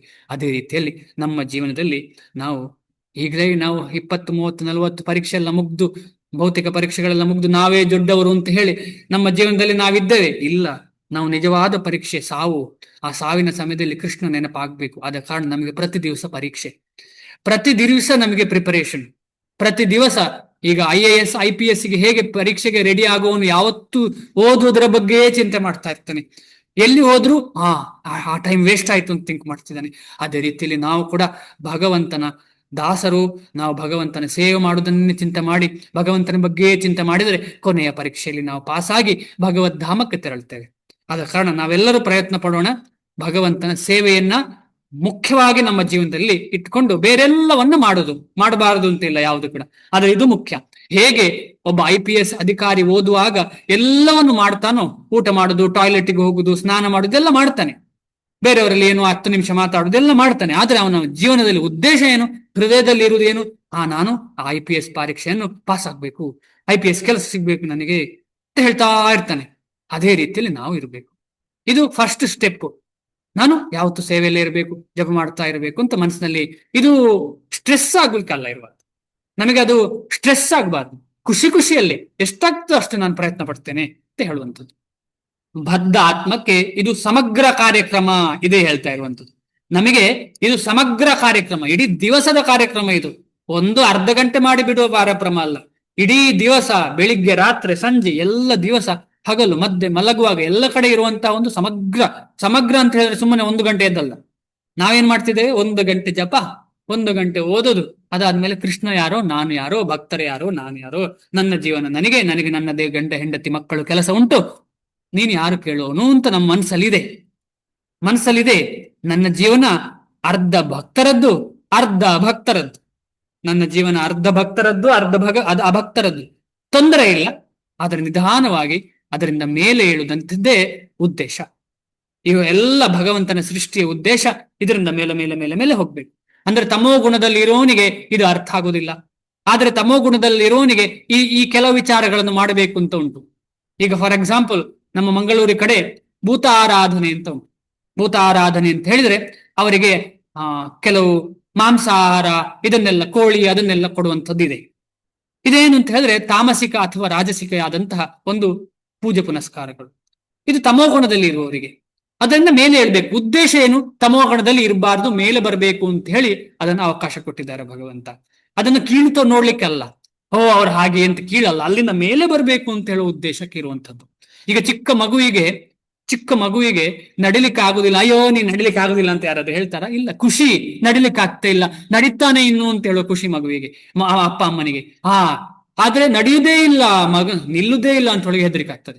ಆದ ಕಾರಣ ಇಲ್ಲಿ ನಮಗೆ ಅರ್ಥ ಮಾಡ್ಬೇಕು, ಈ ರೀತಿಯ ಕೆಳಗೆ ಇರುವಂತಹ ಪೂಜಾದಿ ಪುನಸ್ಕಾರಗಳನ್ನು ಯಾರ್ಯಾರು ಮಾಡ್ತಾರೆ ಅವ್ರು ಮಾಡ್ತಿದ್ದಾರಲ್ಲ ಅಂದ್ರೆ ನಿಂತಿದ್ದಾನಲ್ಲ ಆ ಮಗು, ಅಂದ್ರೆ ಮುಂದೆ ಬರ್ತಾರೆ. ಆ ಮುಂದೆ ಬರಬೇಕು ಅಂತ ಹೇಳಿದ್ರೆ ನಾವೇನ್ ಮಾಡ್ಬೇಕು? ಭಗವಂತ ಶ್ರೀಕೃಷ್ಣ, ಆ ಚೈತನ್ಯ ಮಹಾಪ್ರಭುಗಳು ಏನು ಕೊಟ್ಟಿದ್ದಾರೆ ಆ ಸಮಗ್ರ ಕಾರ್ಯಕ್ರಮವನ್ನ ಎಲ್ಲರಿಗೆ ತಲುಪಿಸ್ಲಿಕ್ಕೆ ಪ್ರಯತ್ನ ಪಡ್ಬೇಕು. ಪುಷ್ ಮಾಡ್ಬೇಕು ಅಂತಿಲ್ಲ, ತಲುಪಿಸ್ಲಿಕ್ಕೆ ಪ್ರಯತ್ನ ಮಾಡಬೇಕು. ಆಗ ಕೃಷ್ಣನೇ ನಮಗೆ ಎಲ್ಲ ರೀತಿಯ ಅವಕಾಶ ಕೊಡ್ತಾನೆ. ನಿಮಗೆ ಅರ್ಥ ಆಯ್ತು ಅಂತ ಅನ್ಕೊಳ್ತಾ ಇದ್ದೇನೆ. ಯಾವುದನ್ನು ಯಾರು ಕೀಳು ಮಾಡಬಾರದು, ಕೀಳು ಮಾಡದೆ ಅದೊಂದು ನಮಗೆ ಸ್ಟೆಪ್ ಅಂತ ಅರ್ಥ ಮಾಡ್ಕೊಳ್ಬೇಕು. ಅದೇ ರೀತಿಯಲ್ಲಿ ಕರ್ಮಯೋಗ, ಜ್ಞಾನಯೋಗ, ಅಷ್ಟಾಂಗ ಯೋಗ ಯಾವುದು ಕೀಳಲ್ಲ. ಅದು ಆ ಯುಗಕ್ಕೆ ಆಗ್ತಾ ಇತ್ತು, ಆದ್ರೆ ಈ ಯುಗಕ್ಕೆ ಅದು ಸಾಧ್ಯವಿಲ್ಲ. ಈ ಯುಗಕ್ಕೆ ಸಾಧ್ಯ ಇಲ್ಲ. ಯಜ್ಞವನ್ನು ಮಾಡುವುದರಿಂದ, ಅದೇ ರೀತಿಯಲ್ಲಿ ಬೇರೆ ಯಾವುದೆಲ್ಲ ಯಜ್ಞಾದಿಗಳಿತ್ತಲ್ಲ, ಈಗ ಏನು ಅಶ್ವಮೇಧ ಯಾಗ, ಈ ರೀತಿಯಲ್ಲಿ ಆಮೇಲೆ ತುಂಬಾ ಯಜ್ಞ ಯಾಗಾದಿಗಳಿರ್ತದಲ್ಲ. ಈಗ ನಾವು ಕೂಡ ಕೆಲವರೆಲ್ಲ ಮಾಡ್ತಾ ಇದ್ದೇವೆ. ಆ ಯಜ್ಞ ಯಾಗಾದಿಗಳೆಲ್ಲ ವ್ಯರ್ಥ. ಯಾಕೆ ವ್ಯರ್ಥ ಅಂತ ಹೇಳಿದ್ರೆ ನಿಜವಾದಂತಹ ಭಕ್ತಿ ಇಲ್ಲದಿದ್ರೆ ಅದು ವ್ಯರ್ಥ, ಒಂದನೇದ್ದು. ಎರಡನೇದ್ದು, ಶುದ್ಧವಾದ ಜ್ಞಾನ ಇಲ್ಲ, ಶುದ್ಧವಾದ ಜ್ಞಾನ ಇರುವಂತಹ ಪಂಡಿತರಿಲ್ಲ. ಎರಡನೇದು, ಶುದ್ಧವಾದಂತಹ ಅರ್ಘ್ಯಾದಿ ವಿಚಾರಗಳಿಲ್ಲ. ಈಗ ತುಪ್ಪ ಬೇಕು ಅಂತ ಹೇಳಿದ್ರೆ ಶುದ್ಧವಾದ ತುಪ್ಪ ಸಿಗುವುದು ಕಷ್ಟ, ಮಿಕ್ಸ್ ಆದಂತ ತುಪ್ಪವನ್ನು ಹಾಕ್ಬೇಕಾಗ್ತದೆ. ಆಮೇಲೆ ಒಳ್ಳೆಯ ಸಿಲ್ಕಿನದ್ದು ಬಟ್ಟೆ ಹಾಕ್ಬೇಕು ಅಂತಾರೆ, ಒಳ್ಳೆ ಸಿಲ್ಕಿನ ಬಟ್ಟೆ ಇಲ್ಲ.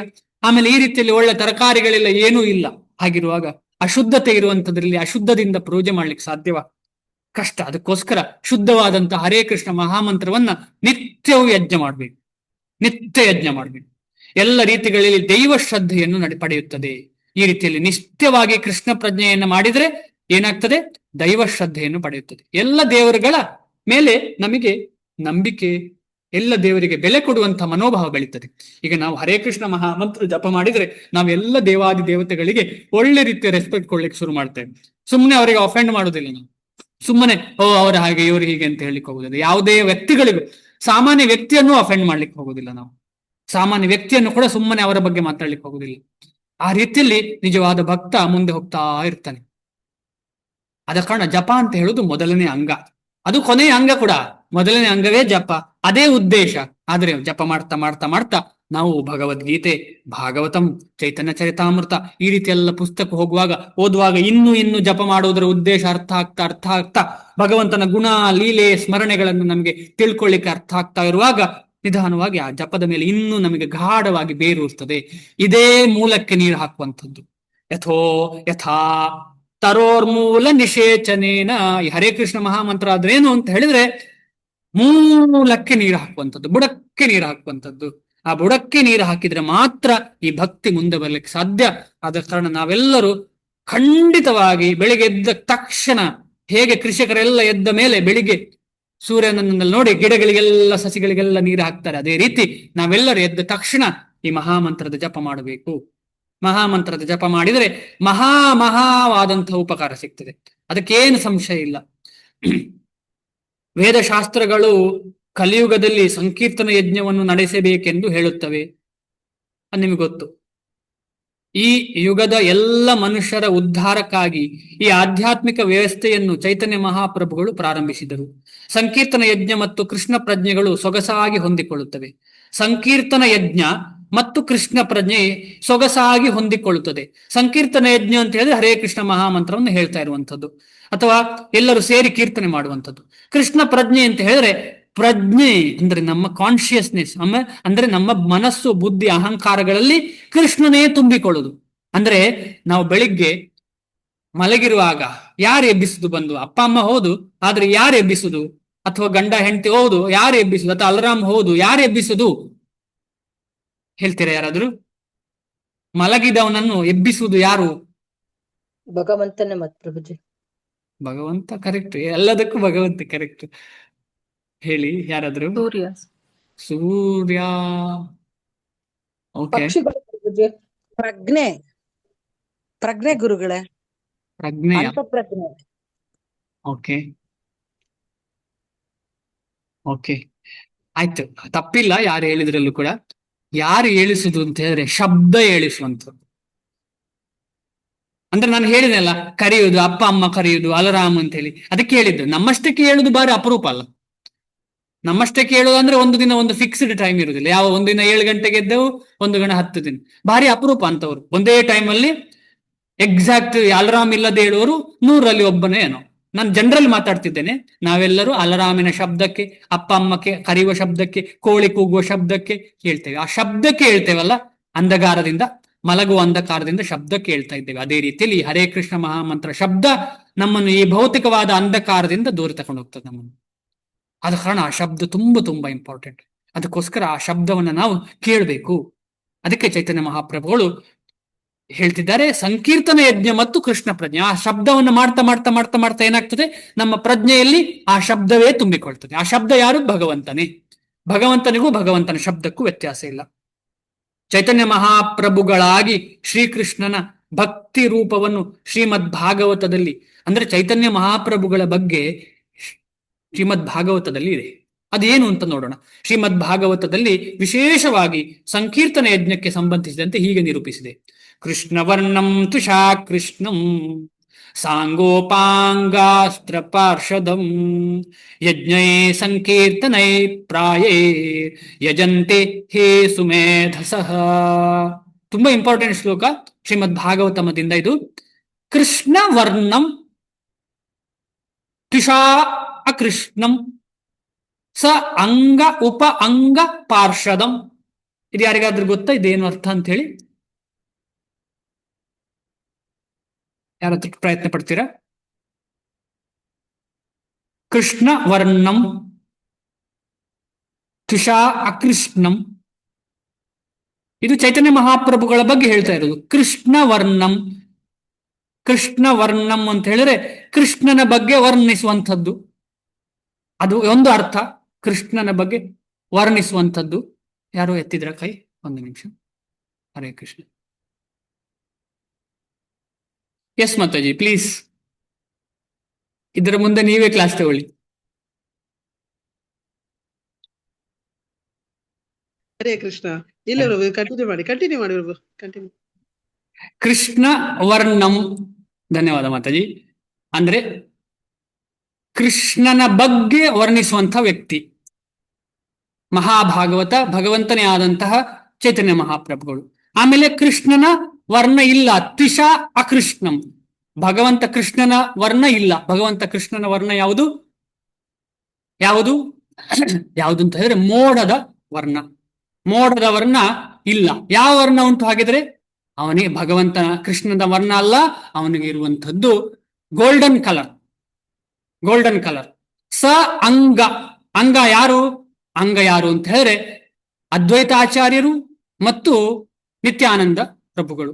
ಸ ಅಂಗ. ಉಪ ಅಂಗ. ಆಮೇಲೆ ಮಿಕ್ಕವರು ಉಪ ಅಂಗ. ಪಾರ್ಷದರು. ಪಾರ್ಷದ ಅಂತ ಹೇಳಿದ್ರೆ ಎಲ್ಲ ಭಕ್ತರು. ಅದಕ್ಕೆ ನಾವು ಯಾವತ್ತೂ ಹೇಳುವಾಗ ಗೌರ ಭಕ್ತ ವೃಂದಕಿ ಜೈ ಅಂತ ಹೇಳ್ತೇವಲ್ಲ, ಕೇಳಿರ್ಬೋದು ನೀವು. ಅಂದ್ರೆ ಭಗವಂತ ಒಬ್ಬನೇ ಬರುವುದಿಲ್ಲ, ಭಗವಂತ ಸ ಅಂಗ ಉಪ ಅಂಗ ಪಾರ್ಷದಗಳ ಜೊತೆಗೇ ಬರುವಂಥದ್ದು. ಆದ ಕಾರಣ ಇಲ್ಲಿ ಕಲಿಯುಗದಲ್ಲಿ ಚೈತನ್ಯ ಮಹಾಪ್ರಭುಗಳು ಹೇಗೆ ಬಂದಿದ್ದಾರೆ? ಯಾರೆಲ್ಲ ಒಟ್ಟಿಗೆ ಬಂದಿದ್ದಾರೆ? ಅದ್ವೈತಾಚಾರ್ಯರು, ನಿತ್ಯಾನಂದ ಪ್ರಭುಗಳು, ಆಮೇಲೆ ಶ್ರೀಕೃಷ್ಣ ಚೈತನ್ಯ ಪ್ರಭು ನಿತ್ಯಾನಂದ, ಶ್ರೀ ಅದ್ವೈತ, ಗದಾಧರ, ಶ್ರೀವಾಸ. ಈ ರೀತಿಯಲ್ಲಿ ಶ್ರೀವಾಸ, ಗದಾಧರ.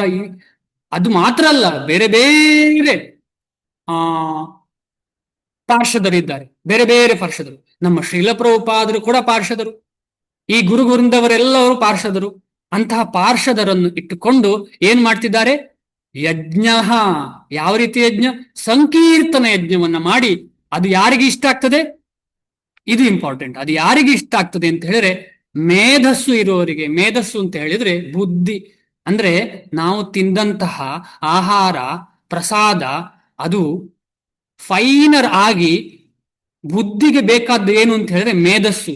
ಇದಕ್ಕೆ ಇನ್ನೊಂದು ಅರ್ಥ ಉಂಟು. ಮೇಧ ಅಂತ ಹೇಳಿದ್ರೆ ಕೊಬ್ಬು ಅಂತ ಸಹ ಅರ್ಥ ಉಂಟು. ಎಮ್ಮೆಯ ಹಾಲು ಕುಡಿದ್ರೆ ಕೊಬ್ಬು ಬರ್ತದೆ ಅಂತ ಒಂದು ಹೇಳ್ತಾರಲ್ಲ, ಅವನು ಮಂದ ಬುದ್ಧಿ ಆಗ್ತಾನೆ.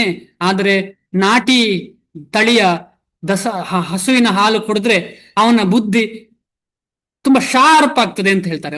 ಅದೇ ಸುಮೇಧಸಹ ಅಂತ ಹೇಳಿದ್ರೆ ಸುಮೇಧಸಹ. ಮೇಧಸ್ಸು ಅಂತ ಹೇಳಿದ್ರೆ ಆ ಫ್ಯಾಟ್ ಬೇಕು. ಅದಕ್ಕೆ ಯಾವ ಫ್ಯಾಟ್ ಬೇಕು?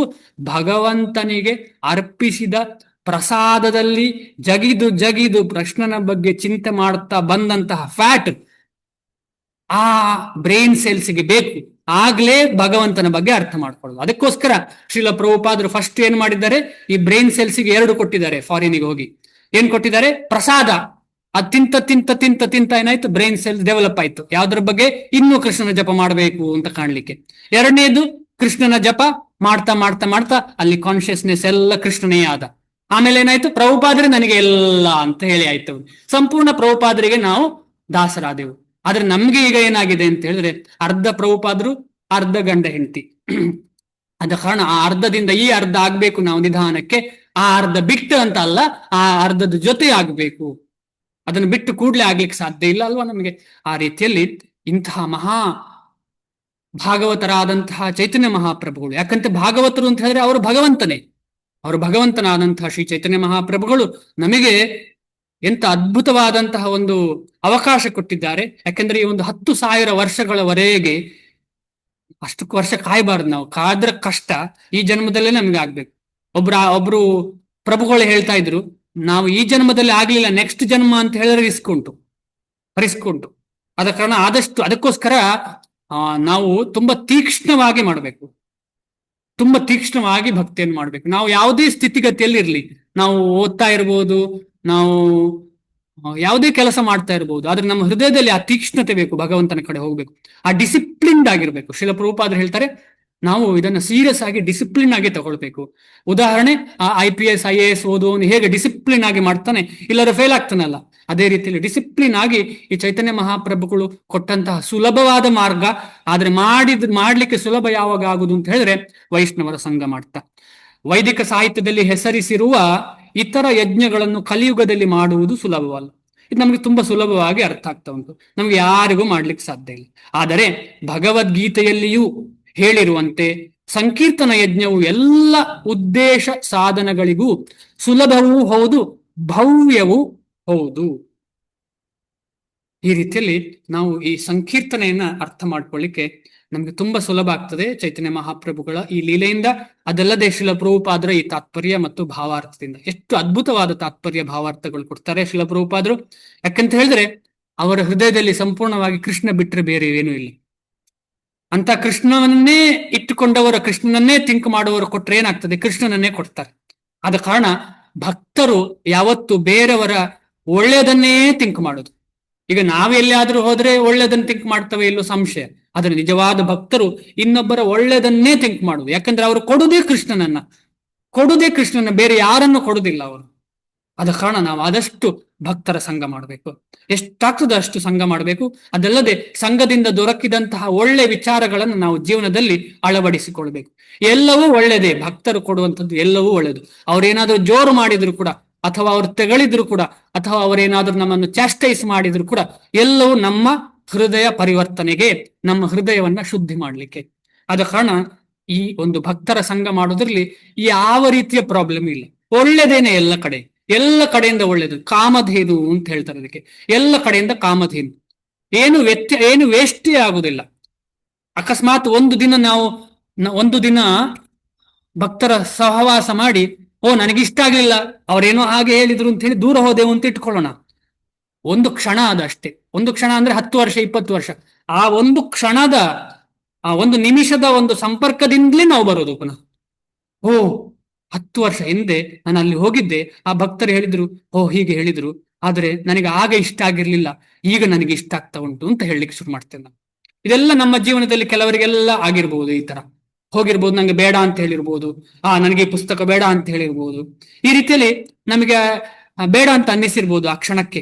ಆದ್ರೆ ಸ್ವಲ್ಪ ವರ್ಷ ಆಗುವಾಗ ಹೌದು, ಆಮೇಲೆ ತುಂಬಾ ವರ್ಷ ಅಭ್ಯಾಸ ಮಾಡಿದ್ದೇವೆ ಅಂತ ಇಟ್ಟುಕೊಳ್ಳೋಣ. ಯಾವುದೋ ಒಂದು ಕಾರಣಾಂತರಗಳಿಂದ ನಮಗೆ ಇದನ್ನು ಮಾಡ್ಲಿಕ್ಕೆ ಆಗ್ಲಿಲ್ಲ ಅಂತ ಹೇಳಿದ್ರೆ ಕೂಡಲೇ ನಮಗೆ ಅನ್ನಿಸ್ತದೆ 5-6 ದಿನದಲ್ಲಿ, ಅಯ್ಯೋ ಎಷ್ಟು ಚೆನ್ನಾಗಿರ್ತಿತ್ತು ಭಕ್ತರ ಜೊತೆ ಇರ್ತಿದ್ರೆ, ಈಗ ಏನು ಕಷ್ಟ ಆಗ್ತಾ ಇದೆ, ನನಗೆ ಏನು ಜಪ ಮಾಡ್ಲಿಕ್ಕೂ ಆಗ್ತಾ ಇಲ್ಲ, ಏನು ಮಾಡ್ಲಿಕ್ಕೆ ಆಗ್ತಿಲ್ಲ ಅಂತ ವಿಪರ್ಯಾಸ ನಂದು, ಎಷ್ಟು ಪಾಪ ಮಾಡಿದ್ದೇನೆ ನಾನು ಅಂತಂದು ಅನ್ನಿಸಿ ಖಂಡಿತವಾಗಿ ಪುನಃ ಆ ಸಂಪರ್ಕ ಹೋಗ್ತದೆ. ಅದಕ್ಕೆ ಏನು ಅಂತ ಹೇಳಿದ್ರೆ, ಈ ಭಗವಂತನ ಭಕ್ತರು ಯಾವ ಸ್ಥಿತಿಯಲ್ಲಿದ್ದಾರೆ ಅಂತ ಹೇಳಿದ್ರೆ, ಭಗವಂತನ ಜೊತೆಯೇ ಇರುವ ಕಾರಣ, ಭಗವಂತನ ನಾಮದ ಜೊತೆಯಲ್ಲೇ ಇರುವ ಕಾರಣ ಅವರು ಶುದ್ಧರಾಗಿದ್ದಾರೆ. ಆ ಶುದ್ಧತೆಯನ್ನು ಏನು ಹೇಳ್ತಾರೆ, ವಿಶುದ್ಧ ಸತ್ವ ಅಂತ ಹೇಳ್ತಾರೆ. ಇಲ್ಲಿ ಇದ್ದುಕೊಂಡೇ ವಿಶುದ್ಧ ಸತ್ವರಾದಂತಹ ಭಕ್ತರವರೆಲ್ಲ, ಚೈತನ್ಯ ಮಹಾಪ್ರಭುಗಳ ಅನುಯಾಯಿಗಳಾದಂತಹ ಎಲ್ಲ ಪಾರ್ಷದರು, ಮುಖ್ಯವಾಗಿ ನಮ್ಮ ಶ್ರೀಲ ಪ್ರಭುಪಾದರು ಶುದ್ಧ ಭಕ್ತರು. ಅಂತಹ ಶುದ್ಧ ಭಕ್ತರ ವಾಣಿಯ ಸಂಘ ನಮಗೆ ಆಗ್ತಾ ಉಂಟು. ಅದು ನಮ್ಮ ಒಂದು ಮಹಾ ಅವಕಾಶ ನಮಗೆ ಸಿಕ್ಕಿದ್ದಂಥದ್ದು. ನೆಕ್ಸ್ಟ್ ಹೋಗೋಣ. ದೇವಾನ್ ಭಾವಯತಾನೇನ ತೇ ದೇವಾ ಭಾವಯಂತು ವಃ ಪರಸ್ಪರಂ ಭಾವಯಂತಃ ಶ್ರೇಯ ಪರಮವಾಪ್ಸ್ಯಥ. ಈ ಯಜ್ಞಗಳಿಂದ ಸಂತುಷ್ಟರಾದ ದೇವತೆಗಳು ನಿಮ್ಮನ್ನು ಸಂತೋಷಪಡಿಸುತ್ತಾರೆ. ಈಗ ತರೋರ್ಮೂಲ ನಿಷೇಚನ ಅಂದ್ರೆ ಭಗವಂತನಿಗೆ ನೇರವಾಗಿ ನಾವು ಕೊಡುವಾಗ ಬೇರೆಲ್ಲರಿಗೂ ತೃಪ್ತಿ ಆಗ್ತದೆ. ಅಂದ್ರೆ ದೇವಾದಿ ದೇವತೆಗಳಿಗೆಲ್ಲ ತೃಪ್ತಿ ಆಗ್ತದೆ. ಆ ದೇವಾದಿ ದೇವತೆಗಳಿಗೆಲ್ಲ ತೃಪ್ತಿ ಆಗುವಾಗ ಏನ್ ಮಾಡ್ತಾರೆ, ಎಲ್ಲವನ್ನು ಕೊಡ್ತಾರೆ ಅವರು, ಸಮೃದ್ಧಿ ಆಗ್ತದೆ. ಈಗ ನಮಗೆ ಏನು ಸಿಗ್ತಾ ಇಲ್ಲ ಅಲ್ವಾ, ಏನು ಸಿಗ್ತಾ ಇಲ್ಲ ಅಂದ್ರೆ ಕೆಲವು ಕಡೆ ನೀರು ಕಮ್ಮಿ ಆಗ್ತಾ ಉಂಟು, ಎಲ್ಲ ಆಗ್ತಾ ಉಂಟು. ಯಾಕೆ ಅಂತ ಹೇಳಿದ್ರೆ ಈ ದೇವಾದಿ ದೇವತೆಗಳಿಗೆ ತೃಪ್ತಿ ಇಲ್ಲ, ಭೂಮಿಗೆ ತೃಪ್ತಿ ಇಲ್ಲ.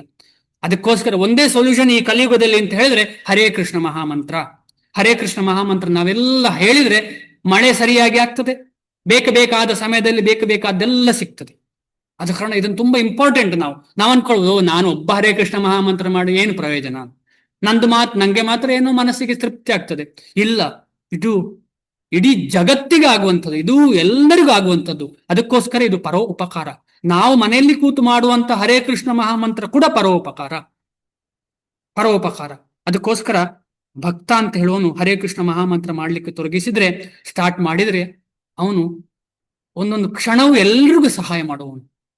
ಅನ್ನಿಸ್ಬಹುದು ಅವನೇನು ಮಾಡ್ತಾ ಇಲ್ಲ, ಸುಮ್ಮನೆ ಕೂತು ಜಪ ಮಾಡ್ತಿದ್ದಾನೆ. ಇಲ್ಲ, ಆ ಜಪ ಮಾಡುವುದು ಅಂತ ಹೇಳಿದ್ರೆ ಸರ್ವ ಕಲ್ಯಾಣಕ್ಕೋಸ್ಕರ, ಸಮಾಜ ಕಲ್ಯಾಣ ಕೂಡ ಆಗ್ತದೆ, ಅವನ ಕಲ್ಯಾಣ ಕೂಡ ಆಗ್ತದೆ. ಆದ ಕಾರಣ ಅಂತಹ ಕಲ್ಯಾಣ ಹೊಂದಿದಂತಹ ಮಹಾಮಂತ್ರವನ್ನ ಯಾರು ಜಪಿಸ್ತಾರೆ ಅವನು ಕಲ್ಯಾಣನಾಗಿ ಅವನೆಲ್ಲರಿಗೂ ಕಲ್ಯಾಣವನ್ನು ಕೊಡ್ತಾನೆ. ಅಂತಹ ಅದ್ಭುತವಾದಂತಹ ಒಂದು ಮಹಾಮಂತ್ರ ಇದು. ಹೀಗೆ ಮನುಷ್ಯನ ಮತ್ತು ದೇವತೆಗಳ ಪರಸ್ಪರ ಸಹಕಾರದಿಂದ ಎಲ್ಲರಿಗೂ ಸಮೃದ್ಧಿ ಉಂಟಾಗುತ್ತದೆ. ಏನು ಸುಲಭ ನೋಡಿ, ಇಲ್ಲಿ ಡೈರೆಕ್ಟ್ ಭಗವಂತನ ಸೇವೆ ಮಾಡುವಾಗ ನ್ಯಾಚುರಲಿ ಆಗಿ ದೇವತೆಗಳು ಕೂಡ ಬಂದದ್ದೆಲ್ಲಿಂದ? ಭಗವಂತನಿಂದ. ನಾವು ಕೂಡ ಬಂದದ್ದೆಲ್ಲಿಂದ? ಭಗವಂತನಿಂದ.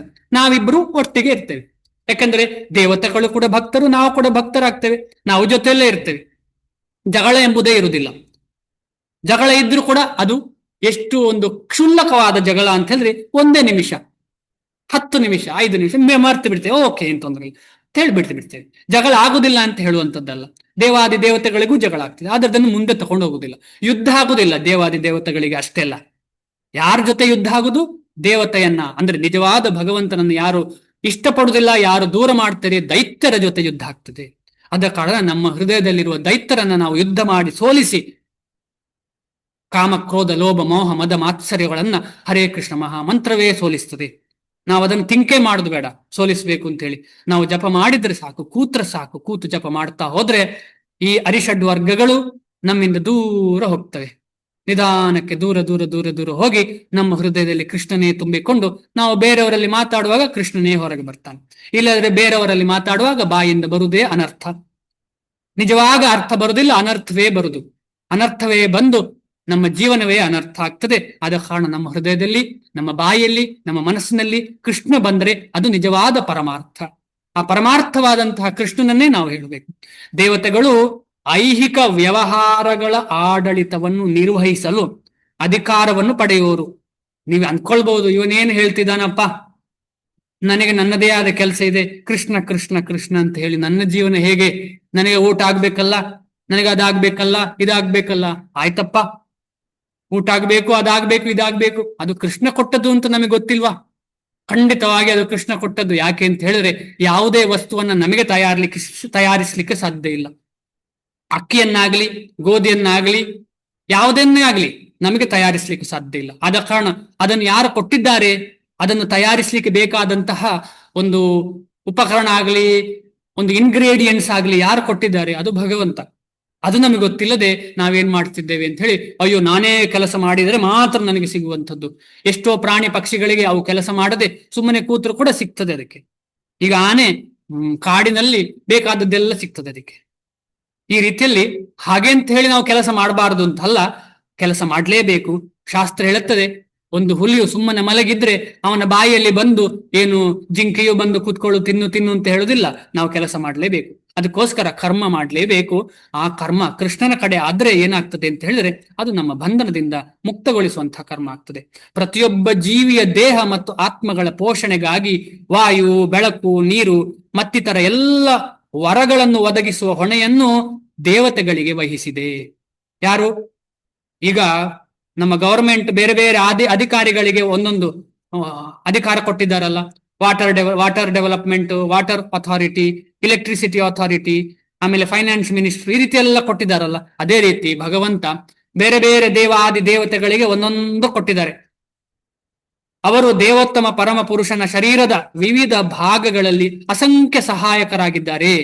ನೋಡಿ, ದೇವತೆಗಳು ಒಂದಿಬ್ರಲ್ಲ, ಅಸಂಖ್ಯ 33 ಕೋಟಿ ದೇವಾದಿ ದೇವತೆಗಳಿದ್ದಾರೆ ಅಂತ ಸುಳ್ಳಲ್ಲ, ಅದು ಸತ್ಯವೇ. ಆದ್ರೆ ಅವರೆಲ್ಲ ಪರಮೋತ್ತಮ ಅಂತ ಹೇಳುವವರು ಮೂರ್ಖರು. ಅವರೆಲ್ಲರೂ ಪರಮೋತ್ತರು, ಅವರು ಕೃಷ್ಣನ್ ಒಂದೇ, ಎಲ್ಲರೂ ಒಂದೇ ಒಂದೇ ಒಂದೇ ಅಂತ ಹೇಳ್ತಿದ್ದೇವೆ ನಾವು. ಆ ಒಂದೇ ಒಂದೇ ಆಗಿ ನಾವು ಕೊನೆಗೆ ವಿಮುಖರಾಗಿ ಭಗವಂತನಿಂದ ಎಲ್ಲರೊಟ್ಟಿಗೆ ಜಗಳ ಮಾಡ್ತಾ ಇದ್ದೇವೆ. ಅಂತಹ ಒಂದೇ ಒಂದೇ ಒಂದೇ ಒಂದೇ ಅಂತ ಹೇಳುವಂತಹ ಜೀವನ ತುಂಬಾ ವ್ಯರ್ಥವಾದ ಜೀವನ. ಒಂದೇ ಕೃಷ್ಣ, ಅವರ ಎಲ್ಲರೂ ದಾಸರು, ನಾವೆಲ್ಲರೂ ಕೃಷ್ಣನ ಸೇವೆ ಮಾಡುವಾಗ ಮಾತ್ರ ಒಂದಾಗಲಿಕ್ಕೆ ಸಾಧ್ಯ. ಅವರ ಸಂತೋಷ ಮತ್ತು ಅಸಂತೋಷಗಳು ಮನುಷ್ಯನು ಯಜ್ಞಗಳನ್ನು ನಡೆಸುವುದನ್ನೇ ಅವಲಂಬಿಸಿದೆ. ಆದ ಕಾರಣ ನಾವು ನಮ್ಮ ಕರ್ಮಗಳನ್ನು ಮಾಡಬೇಕು ಭಗವಂತನ ಪ್ರೀತಿಗೋಸ್ಕರ. ಹಾಗೆ ಏನಾಗ್ತದೆ, ಭಗವದ್ಭಕ್ತರಾದಂತಹ ದೇವತೆಗಳಿಗೆ ಸಂತೋಷ ಆಗ್ತದೆ. ಈಗ ನಾವು ಮಾಡ್ಲಿಲ್ಲ ಅಂತ ಹೇಳಿದ್ರೆ ಅಸಂತೋಷ ಆಗ್ತದೆ.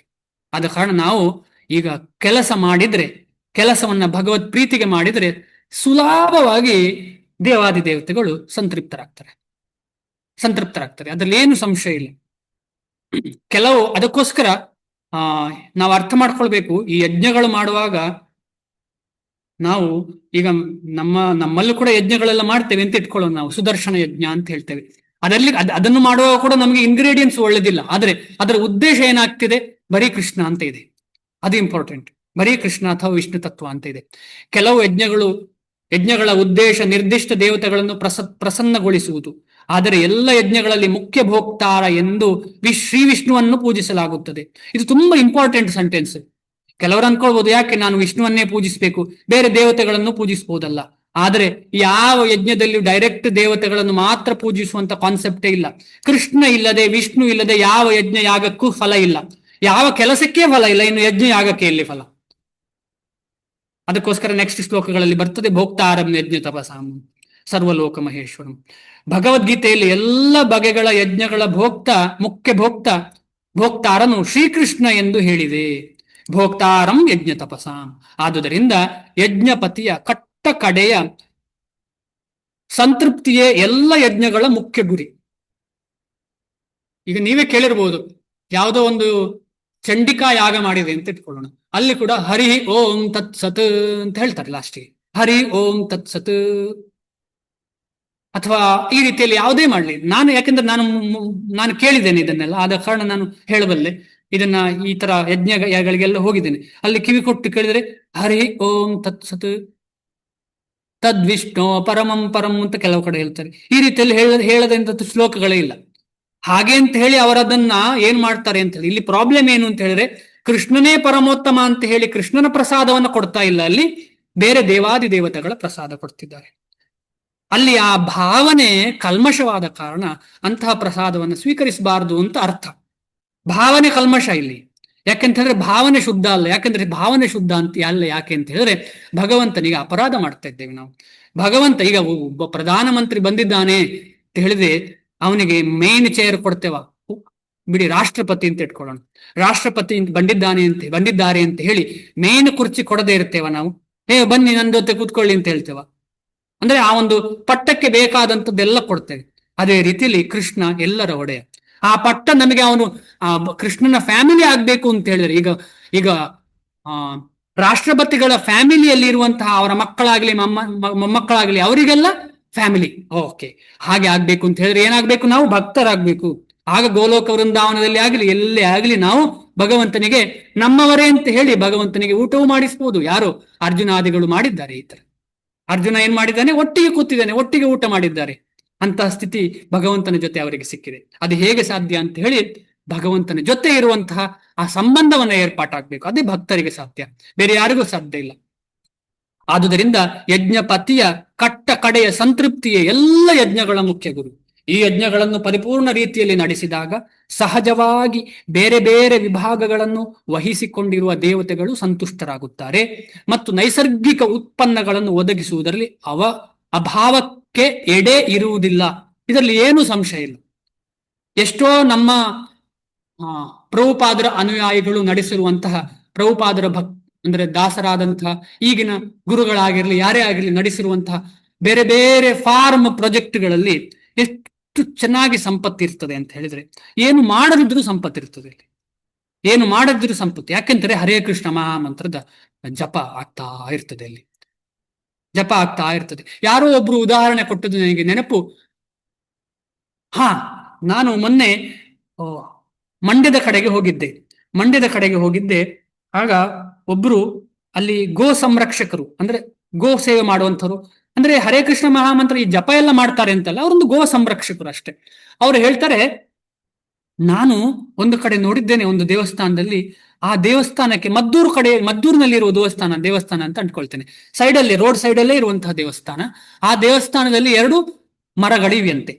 2 ಮರಗಳಿಗೆ ನೀರು ಹಾಕುವುದೇ ಇಲ್ಲ ಅವರು. ತೆಂಗಿನ ಮರಗಳಿಗೆ ನೀರು ಹಾಕುವುದೇ ಇಲ್ಲ.